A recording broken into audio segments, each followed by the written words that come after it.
Au nom du Père et du Fils et du Saint-Esprit, ainsi soit-il. Je vous salue Marie, pleine de grâce, le Seigneur est avec vous. Vous êtes bénie entre toutes les femmes, et Jésus, le fruit de vos entrailles, est béni. Sainte Marie, Mère de Dieu, priez pour nous pauvres pécheurs, maintenant et à l'heure de notre mort. Notre-Dame de la Sagesse, Priez pour nous. Saint Jean. J'ose croire ce matin à la messe que vous avez reconnu immédiatement qu'il s'agissait d'un évangile de Saint Jean. J'ai pas compté parce que ça m'aurait trop distrait le nombre de fois où on a eu ce verbe demeurer. J'espère que ça vous a sauté aux yeux. Je crois qu'on l'a eu 6 ou 7 fois. Demeurez en moi comme je demeure en vous. Enfin, si vous demeurez en moi, mes paroles demeureront en vous. Enfin, demeurer. Vous voyez, encore un thème propre à Saint Jean. Au commencement était le Verbe, et le Verbe était auprès de Dieu. Ce apud Deum, ça veut dire chez Dieu, donc ça veut dire aussi une demeure. Puis on a vu, Maître, où demeurez-vous, n'est-ce pas? Et notre Seigneur reprend ce thème, demeurer, et puis ensuite ce sera demeurer dans mon amour, juste à la scène. Demeurez en moi et je demeurerai en vous. C'est très beau parce que demeurer, comme je vous l'ai dit, ça veut dire habiter, mais vous avez aussi senti toute la paix qu'il y avait dans cet évangile, dans cette façon de nous dire demeurez en moi et je demeurerai en vous. Et en même temps, toute l'activité qu'il y a de devoir demeurer en Dieu. C'est un peu le paradoxe, et on y reviendra plus tard, de toute notre vie chrétienne, qui est à la fois une activité et à la fois un repos. Et ici, le mot « demeurer » dit bien ces deux choses. Aujourd'hui, ce matin, pour commencer, je saute quelques chapitres, sinon on n'arrivera jamais au bout. Et j'en arrive au chapitre 6. Chez Saint Jean, l'avantage aussi des chapitres, c'est qu'ils sont bien distribués, si je puis dire. C'est-à-dire qu'il y a des chapitres qui correspondent vraiment à un thème, à une histoire. Ici, le chapitre 6, vous pouvez le retenir, c'est le pain de vie. C'est tout le chapitre 6, le pain de vie. Ce chapitre 6 est divisé en 2 parties, mais qui correspondent une fois de plus à la pédagogie de notre Seigneur. Bon pédagogue, Jésus commence par un miracle, c'est la multiplication des pains. On l'a dans plusieurs évangiles, il y a 2 multiplications des pains, et celle-ci, et celle de Saint Jean, on la reconnaît à un petit détail, c'est qu'il y a de l'herbe verte, où on peut s'asseoir. Vous voyez encore, comment Saint Jean raconte les choses, c'est toujours délicieux. Donc ce chapitre 6 est divisé en 2 parties. La première partie, toute courte, et c'est le contexte du discours, c'est le miracle. Et notre Seigneur est bon parce que, vous voyez, il attire, avant de parler, de donner un discours un peu fort, et on va voir, le discours du pain de vie, c'est quand même un discours fort, ferme, et puis surprenant, une fois de plus, comme d'habitude. Mais avant, je dirais, de choquer les intelligences et les volontés pour les nourrir, notre Seigneur attire. Et il y a toujours cette bonté en Dieu de nous surprendre et en même temps de nous attirer. Et comment attire-t-il? C'est le contexte de ce discours. Par la multiplication des pains. Cette multiplication des pains, c'est le début du chapitre 6. Bon. On est de l'autre côté de la mer de Galilée, donc on est tout en haut. On est, il me semble, en haut de la mer de Galilée, en plus. Alors, elle n'est pas aussi ronde, et on est plutôt côté est du lac. Le lac de Génézareth, c'est la même chose. Et une foule nombreuse le suivait, vous connaissez les miracles, elle voyait les miracles qu'il opérait sur ceux qui étaient malades. Bon, Jésus monta sur la montagne, il s'assied ses disciples, la fête des Juifs était proche. Et alors, c'est toujours drôle, vous voyez, il dit à Philippe, où achèterons-nous du pain pour que ces gens aient à manger? On retrouve ici le souci de notre Seigneur pour chacun d'entre nous. Et souvent, il faut voir, et c'est pour ça que Saint Jean note aussi ces petits détails, c'est que la providence, c'est l'œuvre d'un Père. Ce n'est pas simplement l'œuvre d'un Dieu créateur, c'est l'œuvre d'un Père pour nous. Dieu a pour nous les mêmes désirs, je dirais même les mêmes sentiments, si on peut attribuer cela à Dieu, les mêmes volontés qu'un père sur ses enfants. Or, un père n'abandonne pas ses enfants, au contraire. Et il les abandonne si peu qu'en s'en occupant, l'enfant n'a aucun souci. C'est ça le propre d'un enfant. Il sait très bien qu'à midi, la table sera mise et il va manger. Pas de problème. Il sait très bien que le matin, sa maman lui aurait préparé les vêtements pour qu'il s'habille. Et puis voilà. Et le soir, quand il rentre, ce sera prêt, il va apprendre à aider, mais c'est pas lui qui fait, c'est pas lui qui donne la nourriture, c'est pas lui qui achète, c'est pas lui qui fait les courses, tout est fait.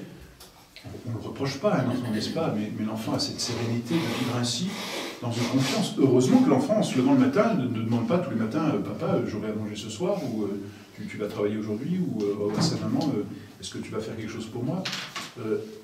Il ne le demande pas parce que l'amour qu'il a pour ses parents est tel qu'il sait que ses parents l'aiment aussi, vous voyez. Et là, le bon Dieu manifeste son amour pour nous. Il y a toujours ces petits détails.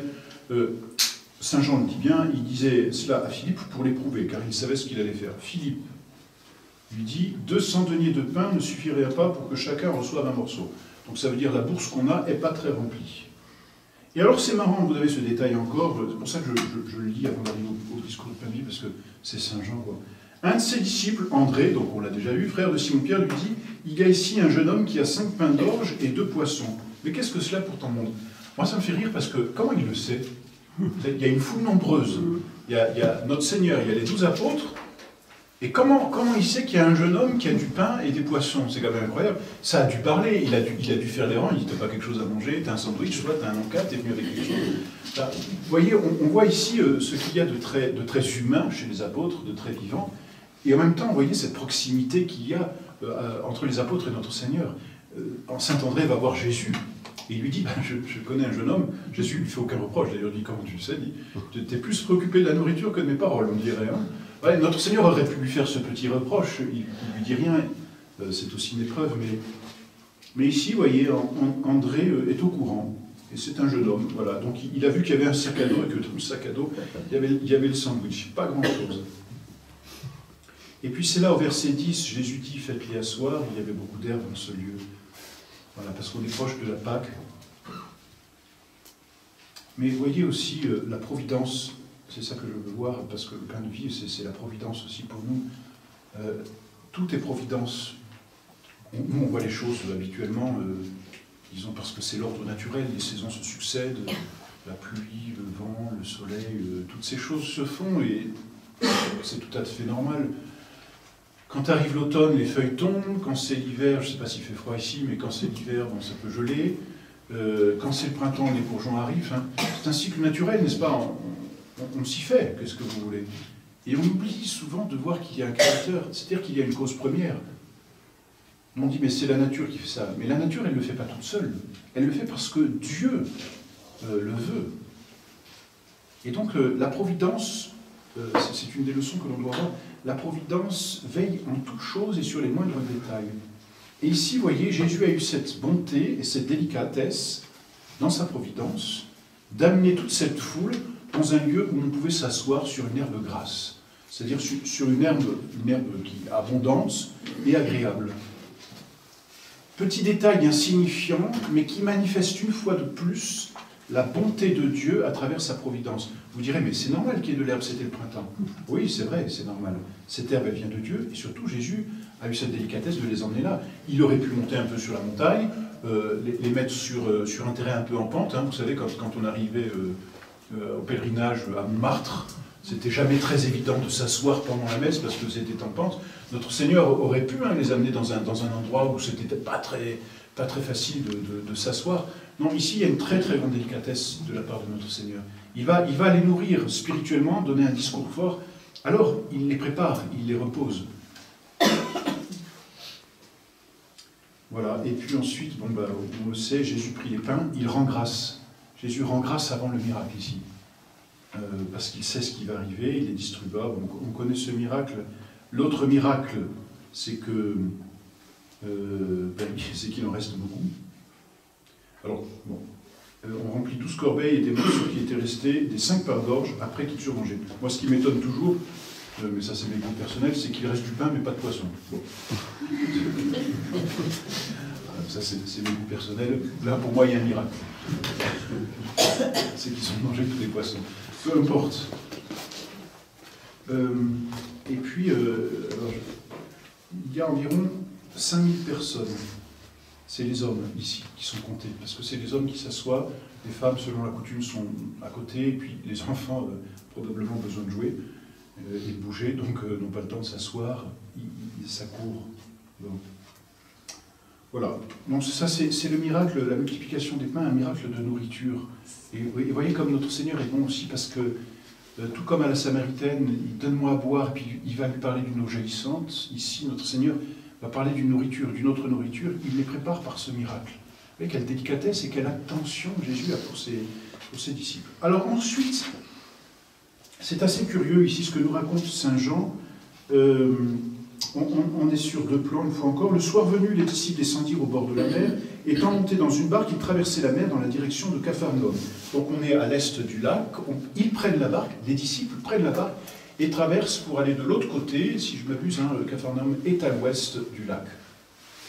Et alors c'est intéressant parce que Jésus n'y est pas. Alors pourquoi y vont-ils? Certainement Jésus leur a dit on se retrouve demain matin à Capharnaüm. Bon, il faisait déjà nuit. Et Jésus ne les avait pas encore rejoints. Et alors c'est intéressant, vous voyez, la mer, là on a un miracle. Cependant, parce qu'on ne l'a pas, je crois, dans les évangiles du dimanche, cet épisode, cependant la mer, soulevée par un grand vent, était agitée. Quand ils eurent ramé environ 25 à 30 stades, ils virent Jésus marchant sur la mer et s'approchant de la barque, et ils eurent peur. C'est incroyable cette chose. Ils connaissent Jésus. Ça fait maintenant au moins quelques mois, quasiment une année, même plus d'une année maintenant, on est proche de la Pâque. Donc, ça fait plus d'une année qu'ils sont avec Jésus, qu'ils ont vu ces miracles. Ils viennent d'assister à une multiplication de pain pour 5000 personnes. C'est pas rien, hein, excusez du peu. Et là, Jésus approche, et ils sont non seulement incapables de le reconnaître, ils ont peur et ne sont pas capables de voir qu'il y a là un miracle. Vous voyez l'esprit, je dirais, un peu matérialiste et utilitariste des apôtres. Ici, le miracle que Jésus vient de faire de la multiplication des pains, en fait, ils l'ont pris pour leur nourriture et ils sont bien contents. On a bien mangé. C'était bien. Et ça ne va pas plus loin. Vous voyez, ça ne débouche pas encore sur une foi vive, sur une contemplation de notre Seigneur comme Dieu. En fait, mais notre Seigneur est bon. Ces miracles, les apôtres les prennent pour eux. Et vous voyez, dans notre vie, même quand on regarde la providence, souvent on est très intéressé. Même le bon Dieu, souvent dans nos prières, le bon Dieu doit être à notre service. Hein. On sonne la cloche là où on dit « Dieu, donnez-moi ceci, donnez-moi cela ». Et le bon Dieu nous dit donne-toi moi à moi quoi, aussi. Hein. J'aimerais bien que tu me donnes quelque chose. Alors on me donne un peu de temps, un petit peu de prière. Mais vous voyez, on est souvent très utilitariste, même dans la façon de considérer la providence.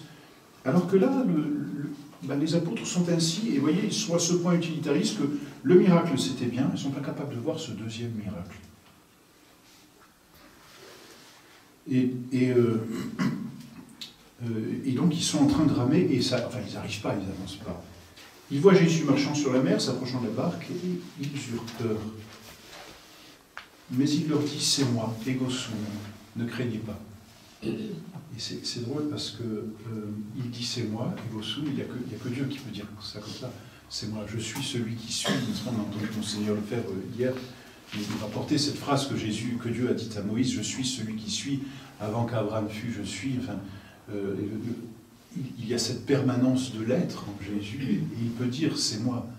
Et il dit n'ayez pas peur, et voyez ici, la phrase de Jésus est encore opérante. C'est-à-dire que nous, on peut dire un enfant n'aie pas peur. Notre phrase n'opère pas, elle va peut-être l'aider. Tandis qu'au moment où Jésus dit à ses apôtres n'ayez pas peur, ils n'ont plus peur. Ils n'ont plus peur.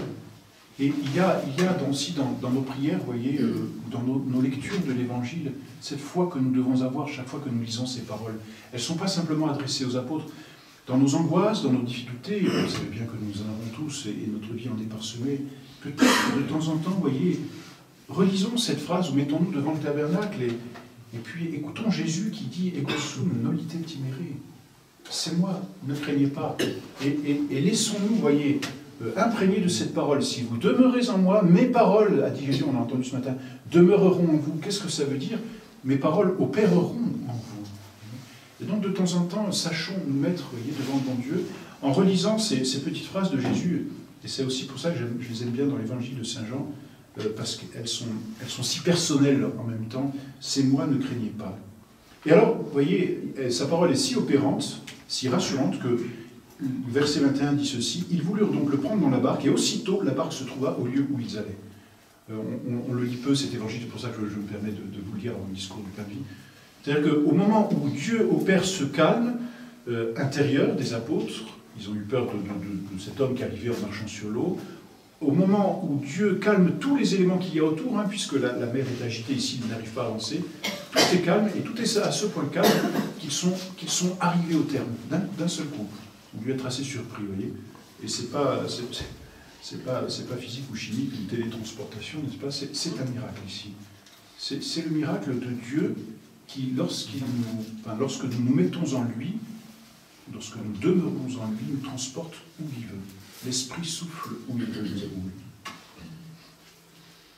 Voilà, donc ça c'est la première partie du chapitre 6, c'est la plus courte, mais c'est la disposition.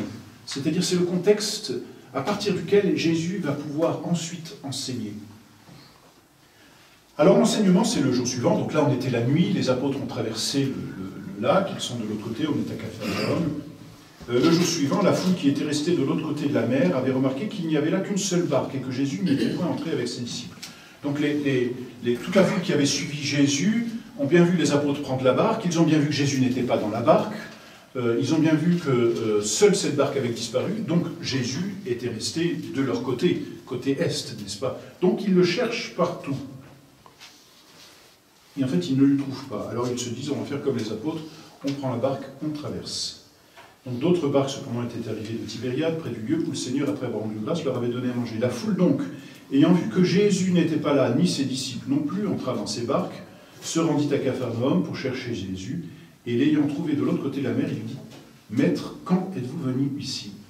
Et alors, une fois de plus, ici, notez, si vous voulez, la simplicité avec laquelle Jésus se laisse aborder.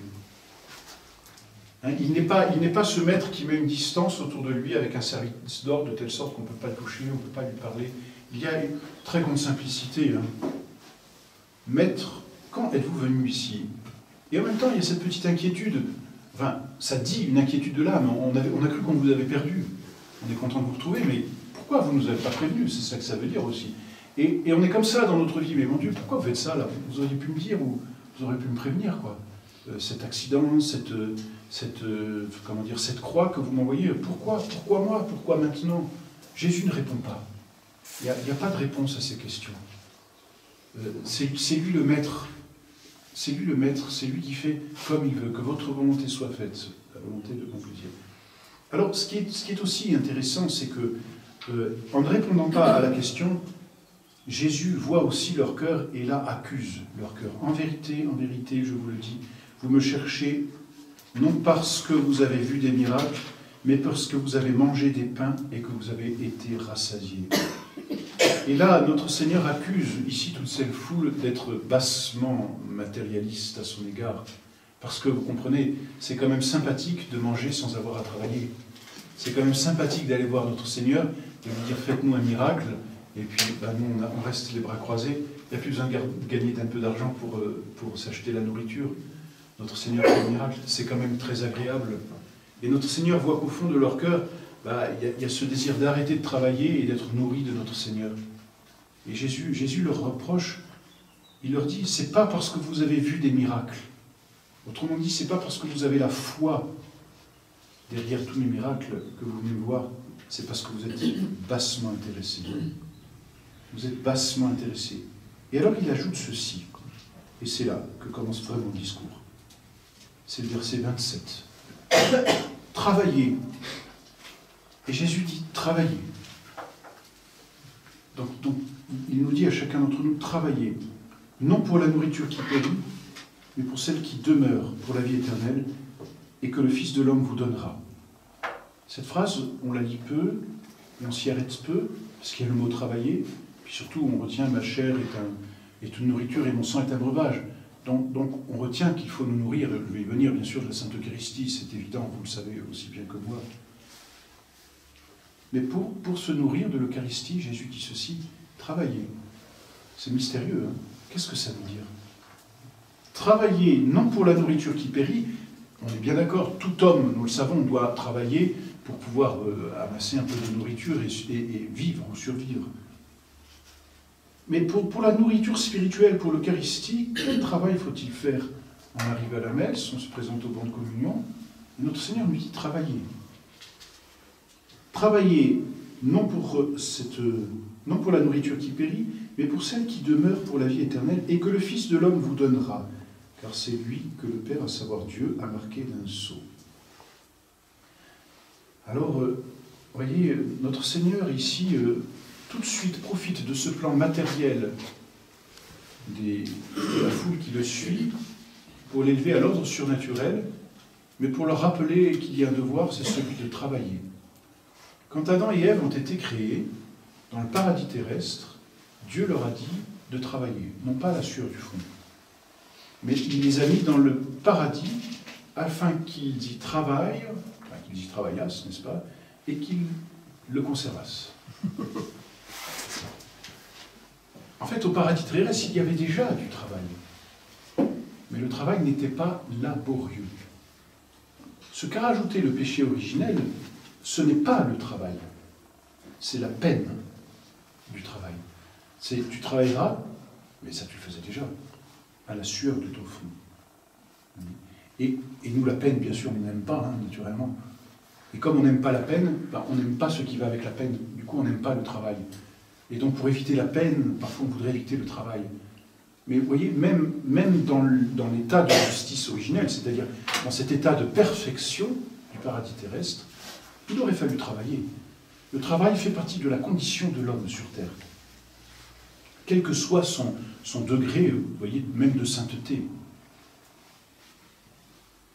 Et donc, notre Seigneur ici rappelle ce devoir de travailler.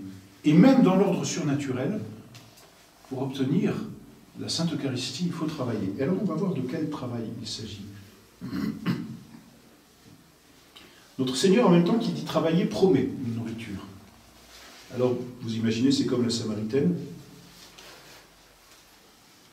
Ils disent, alors que devons-nous faire? Voilà.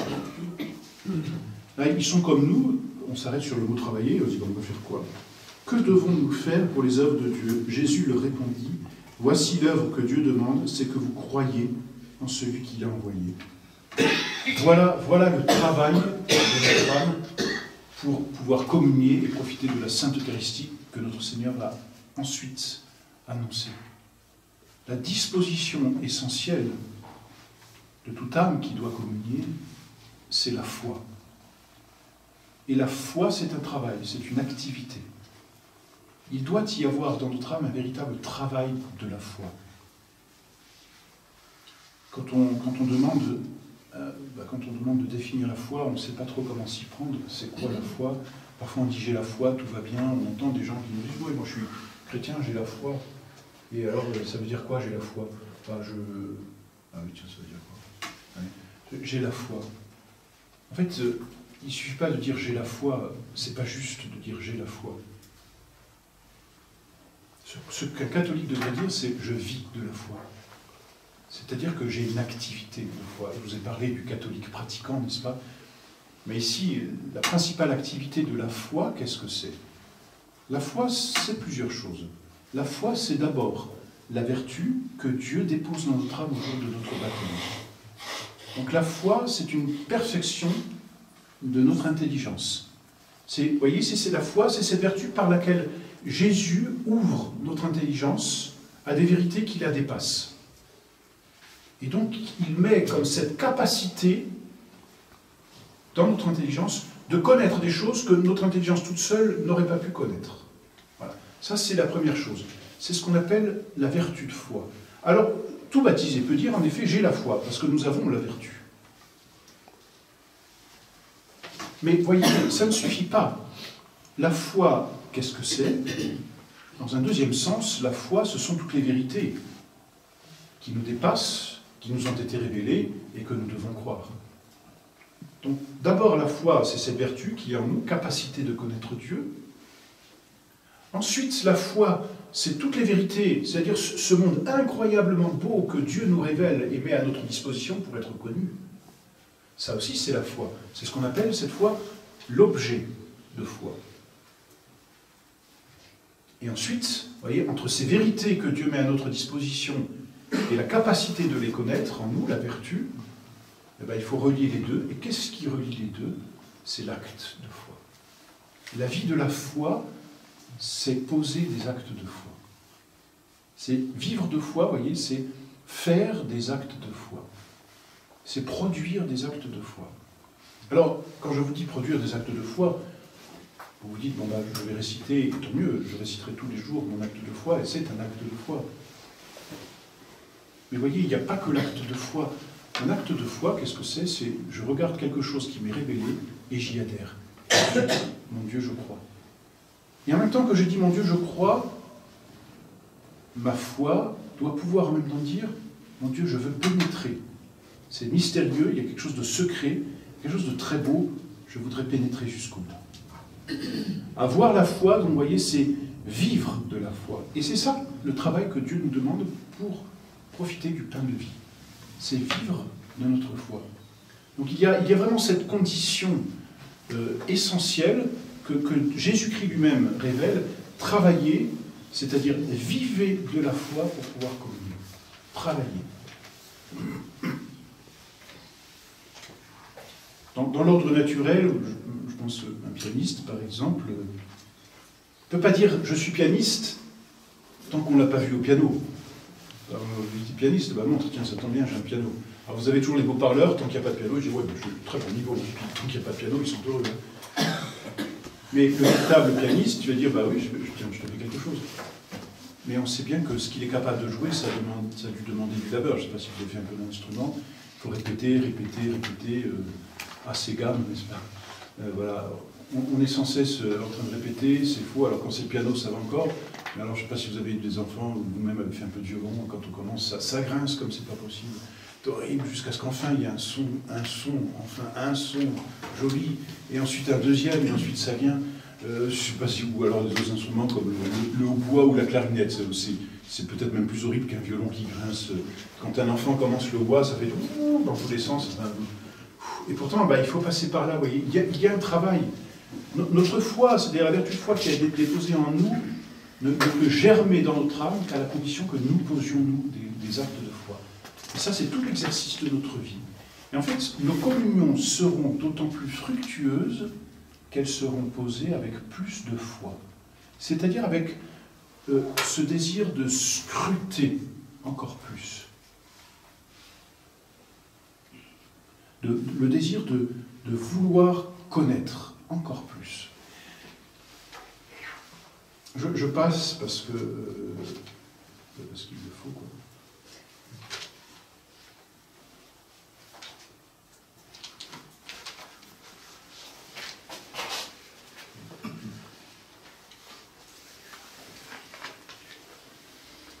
Donc, notre Seigneur leur parle de Moïse, de la manne, en disant bien que cette manne, c'est un pain qui descendait du ciel, mais ce n'était pas le pain du ciel, parce que vos pères en ont mangé et ils sont morts. Moi, je vous donnerai un pain qui vous fera vivre. Alors, comme la Samaritaine, Seigneur, donne-nous de ce pain. Vous voyez, je vous le donnerai et vous vivrez pour l'éternité. Bon. Ils lui dirent, Seigneur, donnez-nous toujours de ce pain, sur verset 34. Jésus leur répondit, je suis le pain de vie. Et alors ça, c'est quand même très incroyable. Nous, ça ne nous choque plus. Parce que vous avez la foi, que vous en vivez, et tant mieux. Mais vous imaginez, la première fois qu'ils entendent ça, les Juifs, c'est toujours surprenant. Hein, puis Saint Jean a l'art vraiment de nous surprendre. En plus, vous savez, ce récit-là du pain de vie, il n'y a que Saint Jean qui le donne. Les autres apôtres ne le donnent pas. C'est quand même incroyable qu'ils aient pu passer sous silence un discours aussi fort, parce que je vais vous lire après, celui qui mange ma chair et boit mon sang a la vie éternelle. Nous, ça va, hein, parce que sur l'autel, on a tout compris, Jésus, vrai Dieu, vrai homme, tout est là, son corps, son sang, son âme, sa divinité, catéchisme, on sait, on y va avec foi. Ça c'est le premier discours, première fois.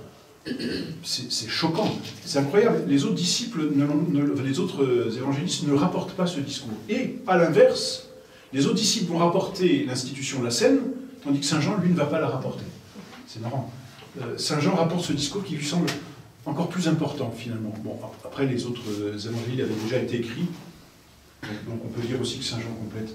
Voilà, Jésus leur répondit, « Je suis le pain de vie, celui qui vient à moi n'aura jamais faim, et celui qui croit en moi... » Vous voyez comment notre Seigneur mêle ici ces deux choses. Celui qui vient à moi, donc qui mange du pain, n'aura jamais faim, et celui qui croit en moi n'aura jamais soif. Donc, indissociablement unis sont et la nourriture et la foi, et le pain de vie et l'acte de foi que nous devons produire chaque fois que nous voulons communier. Mais je vous l'ai dit, vous m'avez vu et vous ne croyez pas. Et là, il y a une tristesse de la part de notre Seigneur, voyez. Vous ne croyez pas. Donc en fait, notre Seigneur reproche le manque de foi, et c'est pour ça qu'il n'arrive pas à adhérer. Je passe encore, mais il y a tant et tant de paroles dans ce discours. Lisez-le vraiment tranquillement dans ce sacrement. Je passe au verset 41. Les Juifs murmuraient à son sujet parce qu'il avait dit « Je suis le pain vivant qui est descendu du ciel ». Et il disait « N'est-ce pas là Jésus, fils de Joseph, dont nous connaissons le Père et la Mère ?» Voilà. Ici, Saint Jean nous souligne bien ce qui se passe chez les Juifs qui n'adhèrent pas au discours, c'est qu'ils manquent de foi. Ils voient l'homme, ils ne voient pas Dieu. Ils voient le fils de Joseph, ils ne voient pas le fils de Dieu. Voyez ? Et on revient toujours à cette condition essentielle de la foi pour l'Eucharistie. Et Jésus leur répondit, « Ne murmurez point entre vous. Nul ne peut venir à moi si le Père qui m'a envoyé ne l'attire. »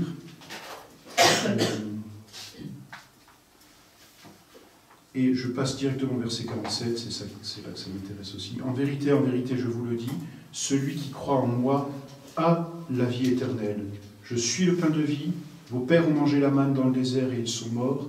Voici le pain descendu du ciel, afin qu'on mange et qu'on ne meure point. Je suis le pain vivant qui est descendu du ciel.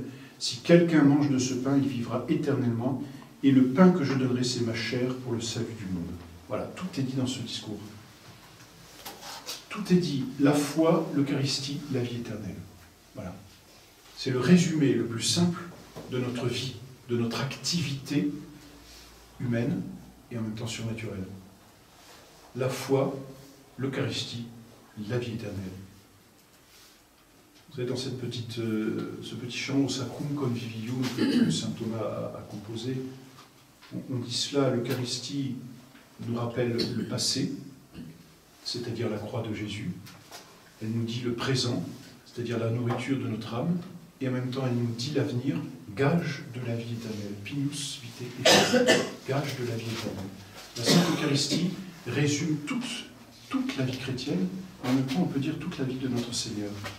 Qui mange ma chair et boit mon sang a la vie éternelle, dit Jésus. Et il le dit au présent, a la vie éternelle. Il y a dans cette doctrine justement une grande force, c'est que Dieu ne nous promet pas la vie éternelle, il nous donne la vie éternelle. C'est extraordinaire. Quand nous communions, il nous donne la vie éternelle. Il y a quelque chose d'absolument extraordinaire. La Sainte Eucharistie, je n'ai pas besoin de vous rappeler ce que c'est, vous le savez, c'est donc Jésus lui-même qui se rend présent sur nos autels pour se donner en nourriture à nos âmes, vrai Dieu, vrai homme. C'est tout Jésus que nous recevons, et tout Jésus, c'est tout Dieu en même temps que nous recevons dans la Sainte Eucharistie. Je voudrais simplement d'abord m'arrêter sur cette vérité que la Sainte Eucharistie est nécessairement dépendante du saint sacrifice de la messe. Vous savez, quand on nomme les 7 sacrements, le baptême, la confirmation, la pénitence, on dit l'Eucharistie, je ne sais pas à quoi ça fait allusion, en tout cas, moi je me souviens dans mon catéchisme petit, l'Eucharistie c'était juste la communion. Et pourtant, dans le catéchisme, il y avait bien 2 chapitres. Il y avait l'Eucharistie comme communion et l'Eucharistie comme sacrifice. C'est la même chose. Le sacrement, c'est le sacrifice. Je ne vais pas rentrer dans tous les détails théologiques, mais la communion est indissociable du saint sacrifice de la messe. C'est pourquoi on donne rarement la communion en dehors de la messe, bien sûr aux malades, c'est évident. Mais c'est pourquoi aussi, j'ouvre juste une petite parenthèse, vous voyez, je pense à tous ces mouvements eucharistiques, charismatiques, c'est pas pareil, pas du tout pareil. Ces mouvements charismatiques, on dira, c'est extraordinaire, ils font des adorations perpétuelles, oui, c'est vrai. Monseigneur Lefebvre, dans l'une ou l'autre de ses conférences, il disait justement de ne pas abuser des expositions du Saint-Sacrement. comprenez ce qu'il voulait dire, et il l'explique lui-même. C'est qu'à force de mettre trop l'accent sur l'exposition du Saint-Sacrement, on ne met plus l'accent sur le Saint-Sacrifice. Et il y a là un danger de dissocier, vous voyez, la présence réelle de Jésus du Saint-Sacrifice de la messe. Or, la présence réelle est une conséquence du Saint-Sacrifice de la messe. Et vous comprenez toute la théologie qu'il peut y avoir ensuite si on occulte la messe d'une présence de Dieu parmi nous, vous voyez, qui nous fait oublier non seulement la messe, mais avec la messe, le sacrifice, l'esprit de sacrifice de la vie chrétienne, la pénitence, vous voyez, la réparation des péchés, parce que la messe est essentiellement un sacrifice qui apaise la colère de Dieu et efface nos péchés, vous voyez. Et donc derrière cette théologie qui est, disons, partielle, il y a le danger d'oublier cet élément essentiel duquel découle la Sainte Eucharistie, c'est le saint sacrifice de la messe. Donc quand Monseigneur Lefebvre dit ça, il ne veut pas amoindrir la vérité de la présence réelle, c'est entendu, nous le savons bien, et nous visitons le Saint-Sacrement, et nous avons raison, et il faut le faire, évidemment. Mais en fait, le danger, c'est de dissocier l'un de l'autre, et nous ne devons jamais dissocier la Sainte Eucharistie, qui est nourriture, et la Sainte Messe. La Sainte Eucharistie provient du Saint Sacrifice. Et quand on se nourrit, la communion, elle est essentielle à la messe. Le prêtre ne peut pas dire la messe s'il ne communie pas. Il est obligé de communier à la messe pour que le sacrifice soit complet. Vous voyez, la communion fait partie, on dira intégrante, c'est-à-dire qu'elle compose nécessairement le saint sacrifice de la messe. La communion est une partie du sacrifice. Et ça va plus loin, c'est-à-dire que lorsque nous communions à Jésus, nous recevons Jésus, et c'est comme ça que nous le disons, nous le recevons dans l'hostie, n'est-ce pas? C'est le mot que nous employons aujourd'hui d'ailleurs couramment. Or, hostie, que signifie ce mot? C'est un mot qui veut dire victime. Vous voyez que le mot d'hostie nous rapporte directement au saint sacrifice de la messe et de la croix, donc. Donc chaque fois que nous communions à l'hostie, nous communions aussi à la croix, c'est-à-dire au sacrifice. Parce que l'âme chrétienne est marquée du sceau de la croix. Et en réalité, chaque fois, n'est-ce pas, que nous communions, on peut dire d'une certaine façon que Dieu, dans nos communions, nous marque toujours plus de la croix. Nous avons été marqués particulièrement au jour de notre confirmation. L'évêque a dit « Je te marque du sceau de la croix ». Un sceau, hein, c'est quelque chose qui... ça s'imprime, quoi. Hein. Ça doit pénétrer. Je te marque du sceau de la croix. C'est ça qui nous a fait adultes dans la vie chrétienne. Nous sommes adultes par le sceau de la croix. Et que fait l'Eucharistie? Elle vient, j'ai envie de dire, comme redorer ou remettre l'empreinte de ce sceau dans notre âme. Vous voyez, c'est indissociable, vraiment. Et j'insiste sur cette vérité. La communion découle du sacrifice. Et en fait, communier, qu'est-ce que ça veut dire? Ça veut dire recevoir le fruit du sacrifice et donc devenir une âme de sacrifice. C'est l'âme chrétienne. Dans la devise de la croisade eucharistique, j'aime bien cette devise, c'est prie, communie, sacrifie-toi et sois apôtre. Et c'est vraiment dans cet ordre. C'est-à-dire, prie, la foi, c'est Saint Jean, hein, c'est notre Seigneur, c'est prie, c'est-à-dire la foi, communie, reçois le Saint-Sacrement, sacrifie-toi, ça découle du sacrifice, donc ça va engendrer dans ton âme le sacrifice, sois apôtre, il n'y a pas d'apostolat sans sacrifice. Elle est très très belle, je trouve, cette devise, et en même temps très complète, vous voyez, c'est le programme du pain de vie. Ça, c'est la première vérité sur laquelle je veux m'arrêter. La deuxième vérité, bien sûr, sur laquelle je vais juste m'arrêter quelques minutes, pas plus, c'est que la Sainte Eucharistie, c'est le sacrement de l'amour, bien sûr. Alors c'est toujours pénible de parler de sacrifice, pénitence, mais c'est indissociable aussi de l'amour. Il n'y a pas de plus grand amour que de donner sa vie pour ceux que l'on aime, c'est Saint Jean lui-même aussi qui le rapporte, qui est frappé par cette phrase que Jésus dit. Et en fait, quand il nous donne sa chair, quand il nous donne son sang, il nous la donne dans son sacrifice. Et quand il nous la donne dans son sacrifice, il nous la donne dans le plus grand acte d'amour qu'il fait. Et donc là encore, c'est indissociable. Et vous voyez, on ne peut comprendre le sacrifice, et en nous l'esprit de sacrifice, que si l'on comprend l'amour de Dieu pour nos âmes, et qu'il déverse dans nos âmes aussi dans la Sainte Eucharistie. C'est le sacrement aussi de l'amour. On pourrait dire que c'est le sacrement du sacrifice et le sacrement de l'amour. La Sainte Eucharistie est un sacrement d'amour. Pourquoi?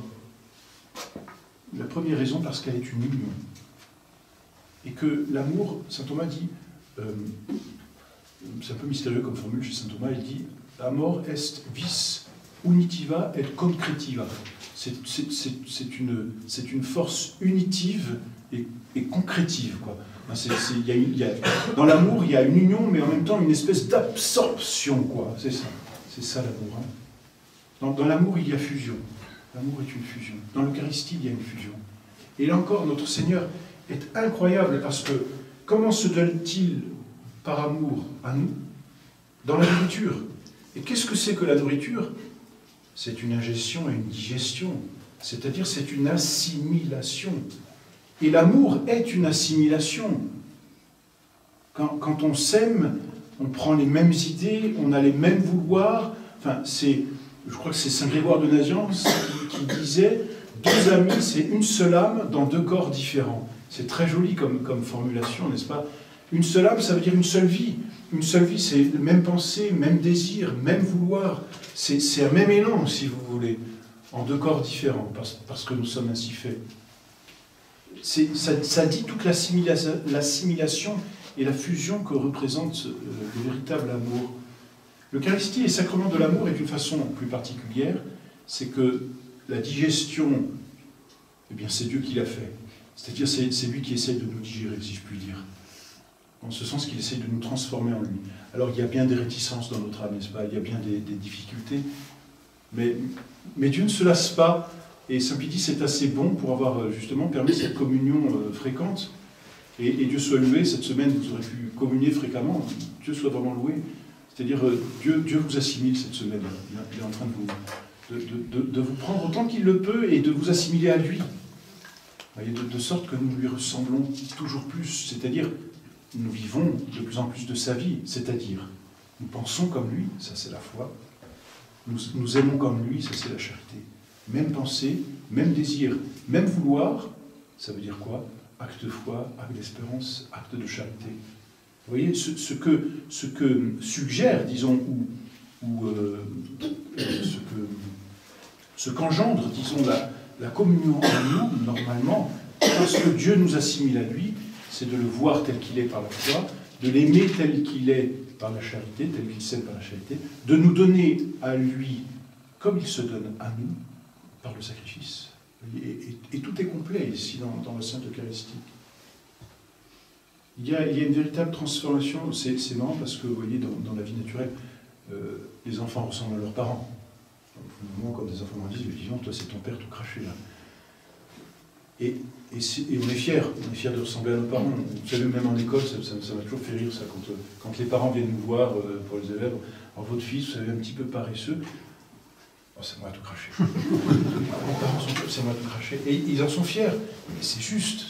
Bon, il s'agit d'un défaut, mais on comprend. Il y a une fierté parce qu'il y a une assimilation, il y a quelque chose de semblable. On aime. Et puis les enfants prennent les mêmes mimiques, les mêmes paroles, les mêmes tons de voix, les mêmes mots en général que leurs parents. Et c'est normal parce qu'ils vivent de la vie de leurs parents. Et en réalité, l'Eucharistie doit nous donner cette vie de tout voir par Jésus, en Jésus, avec Jésus, vous voyez, il faut laisser Jésus pénétrer notre âme. En fait, quand nous communions, il faut simplement ouvrir notre âme et dire « Oh mon Dieu, transforme-moi ». Je pense aussi à l'action de grâce, je m'arrête là-dessus. Dans l'action de grâce, on est souvent sec, bon, je vous ai dit, lisez des choses. Il y a une prière d'action de grâce que j'aime beaucoup, parce que d'abord, elle est courte, donc j'arrive à la tenir, et en même temps, elle dit tout. C'est celle de saint Nicolas de Flux, le patron de la Suisse. Seigneur, prenez-moi à moi et donnez-moi à vous. Voilà. Après, vous laissez faire. Après, bon Dieu fait tout. Prenez-moi à moi et donnez-moi à vous. Parce que, en fait, nous, on n'est pas capable de nous donner complètement, donc on dit, bon Dieu, faites tout. Voilà, chaque fois que je vous donne quelque chose, j'en garde un peu pour moi. Comme ça. Là, prenez-moi à moi et donnez-moi à vous. C'est une très belle action de grâce parce que elle dit tout. Tout ce que l'Eucharistie fait, c'est que Dieu se donne totalement à nous, et ce qu'on lui demande, c'est qu'il nous prenne pour nous donner à lui totalement. Et dernière vérité, vous le savez, on vous le dit, mais la Sainte Eucharistie n'est pas une récompense. Ce n'est pas une récompense. On ne va pas communier parce qu'on est bien, parce qu'on est quelqu'un de bien. On ne peut pas communier, bien sûr, en état de péché mortel, c'est entendu. Mais le péché véniel ne doit jamais, jamais, au grand jamais, nous arrêter pour aller communier. Le scrupule non plus, jamais. Quand vous avez un doute, un scrupule, allez communier, vraiment. Quand vous avez des péchés mortels, que vous dites c'est pas beau, ou je sais pas, moi je me suis mis en colère, là je me suis énervé, j'ai fait un péché de gourmandise ce matin, là, avant de la messe, c'était un peu bon. Allez communier, la communion répare. Elle répare le péché véniel. La communion efface le péché véniel. Elle est le pain qui nous fortifie. Elle est le pain des forts en ce sens qu'elle nous fortifie. Elle n'est pas le pain de ceux qui sont déjà forts. Je ne suis pas venu pour ceux qui sont bien portants, mais je suis venu pour ceux qui sont malades. C'est nous. Et donc, la communion n'est pas une récompense, elle est un remède à toutes nos maladies. Et ça aussi, c'est un encouragement. Voilà, je vous laisse méditer ces quelques versets. Là. Relisez ce chapitre 6, il est fort, il est dense. Il est magnifique, mais il est pour nous. Gloire soit au Père, au Fils et au Saint-Esprit. Saints anges gardiens, du Père, du Fils et du Saint-Esprit. Ainsi soit.